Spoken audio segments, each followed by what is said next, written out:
मैं भारत सिंह एडवोकेट, सह सचिव, उच्च न्यायालय खंडपीठ स्थापना संघर्ष समिति। हम अधिवक्तागण उच्च न्यायालय खंडपीठ की स्थापना के लिए करीबन 55 साल से हम आंदोलनरत हैं और जो हमारे वरिष्ठ अधिवक्ता थे उनने आंदोलन किया और इस समय भी जो हमारे साथ में कई वरिष्ठ अधिवक्ता हैं वो आंदोलन कर रहे हैं।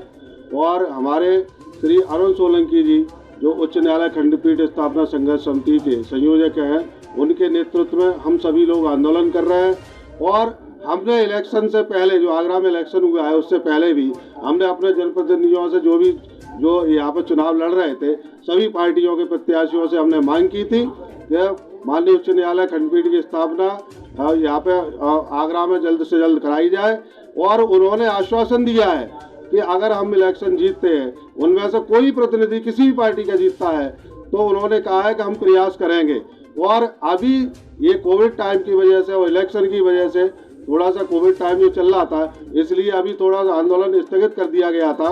अब इलेक्शन भी संपन्न हो गया आगरा में, उत्तर प्रदेश में भी इलेक्शन जब संपन्न हो जाएगा और कोविड का भी अब थोड़ा सा ढील दी है सरकार ने, तो उसके बाद में हम लोग और ज़्यादा तेज आंदोलन करेंगे और अपनी पुरजोर मांग करेंगे उच्च न्यायालय खंडपीठ की स्थापना जल्द से जल्द आगरा में की जाए। जो अधिवक्ताओं की जायज मांग है या आगरा की जनता की मांग है, आगरा के व्यापारी की मांग है और किसानों की मांग है कि जिससे हमारे जो आगरा क्षेत्र की जो जनता, पश्चिमी उत्तर प्रदेश की जो जनता है, उसको सस्ता और सुलभ न्याय मिल सके।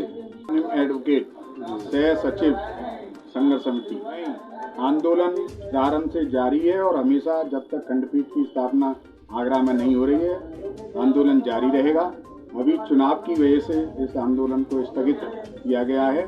चुनाव आचार संहिता लागू है, 144 धारा लागू है, इस कारण से इस आंदोलन को भी स्थगित किया है। आंदोलन जारी है और जब तक खंडपीठ की स्थापना नहीं होगी जारी रहेगा। मांग हमारी जो प्रारंभ से है आगरा में खंडपीठ की स्थापना वही है और वही रहेगी। जो भी सरकार बनेगी उसके समक्ष भी यह मांग रखी जाएगी। और मैं आपको बता दूं, इस खंडपीठ की स्थापना से किसी को कोई प्रॉब्लम नहीं है। किसी भी अधिवक्ता को या किसी जनता को या किसी व्यापारी को या किसी भी वर्ग को कोई परेशानी नहीं है। केवल परेशानी है इन राजनीतिक पार्टियों को। इन राजनीतिक पार्टियों को परेशानी है, कारण उसका है अगर ये खंडपीठ की स्थापना यहाँ पर हो गई तो उनके सामने से एक मुद्दा खत्म हो जाएगा। इस कारण वे इसको फुटबॉल बनाए हुए हैं। केंद्र से बात करते हैं तो वो कहती है कि राज्य सरकार के पास जाइए, राज्य सरकार से बात करते हैं तो वो कहते हैं आप चीफ जस्टिस के पास जाइए। इस तरीके से इन्होंने इसको फुटबॉल बना दिया है, जो कि एक बहुत ही गंभीर बात है। इन्होंने खंडपीठ की जो मांग है उसको गंभीरता से नहीं लिया है। तत्कालीन प्रधानमंत्री जी इंदिरा गांधी ने गंभीरता से लिया था, आयोग का गठन किया, लेकिन उसके बाद की सरकारों ने उस आयोग की सिफारिश को नहीं माना है, केवल उनकी राजनीति के कारण, और कोई कारण नहीं। अरुण सोलंकी एडवोकेट, संयोजक एक्शन कमेटी, हाईकोर्ट बेंच। देखिए, सबसे पहले तो मैं आपको धन्यवाद दे दूं कि ये पश्चिमी उत्तर प्रदेश की महत्वपूर्ण मांग है, जनता को सच्चा, सहज और सुलभ न्याय मिले। इसके लिए पश्चिमी उत्तर प्रदेश में बेंच की मांग पिछले 50 वर्षों से चल रही है और मुख्य रूप से 1981 से लेकर जब एन.डी. तिवारी उत्तर प्रदेश के मुख्यमंत्री थे, उन्होंने एक प्रस्ताव सरकार को भेजा, केंद्र सरकार को, और ये कहा कि पश्चिमी उत्तर प्रदेश में बेंच की आवश्यकता है। जस्टिस जसवंत सिंह कमीशन की स्थापना तत्कालीन प्रधानमंत्री इंदिरा गांधी ने की और उस कमीशन ने अपने 3 साल के इन्वेस्टिगेशन के उपरांत आगरा को सर्वाधिक उपयुक्त स्थान बताया और आगरा के एडवोकेट्स और बार को सर्वाधिक बुद्धिजीवी और हाईकोर्ट बेंच के लिए अच्छा और उपयुक्त प्रोफेशनल बताया। इसीलिए आगरा में उच्च न्यायालय खंडपीठ का उन्होंने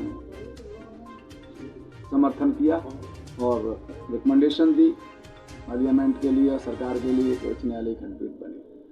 और उसमें उन्होंने साफ रिकमेंडेशन में आयोग ने ये लिखा कि केंद्र सरकार अपना कानून लाए और स्थापना करे हाईकोर्ट बेंच की आगरा में।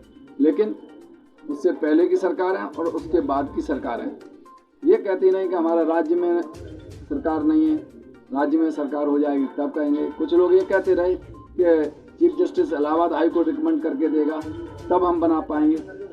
ये केंद्र में बैठी हुई कांग्रेस की सरकार भी करती रही और बीजेपी की सरकार भी करती रही। विडंबना ये है कि हाई कोर्ट और उसकी बेंच जनता को न्याय दिलाने के लिए है, न कि अधिवक्ताओं के काम को संपादित करने के लिए और उनको लाभ देने के लिए।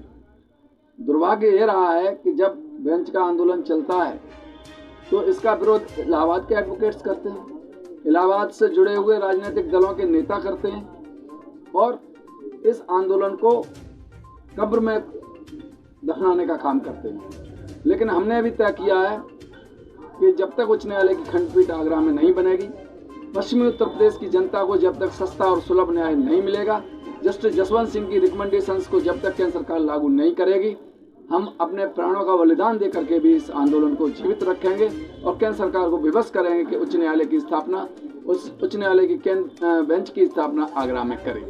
लेकर के दिल्ली तक पैदल मार्च किया, दिल्ली में प्रदर्शन किया है, बोट क्लब पर प्रदर्शन किया है और हमने कई बार आगरा में ताजमहल को भी घेरा है, घेराव करके ये बताने की कोशिश की है कि उच्च न्यायालय की खंडपीठ आगरा में बनाने तक जब तक सरकार नहीं करेगी, हम इस आंदोलन को जारी रखेंगे। एक महत्वपूर्ण घटना हम आपको यह स्मरण दिलाना चाहते हैं कि ओबामा को आगरा आना था, लेकिन और उन्हें ताजमहल का विजिट करनी थी, लेकिन हमने इस बात को कि ये इंटरनेशनल न्यूज़ बने और ओबामा को विरोध किया और ओबामा को प्रोग्राम ताजमहल देखने का कैंसिल करना पड़ा केंद्र सरकार को।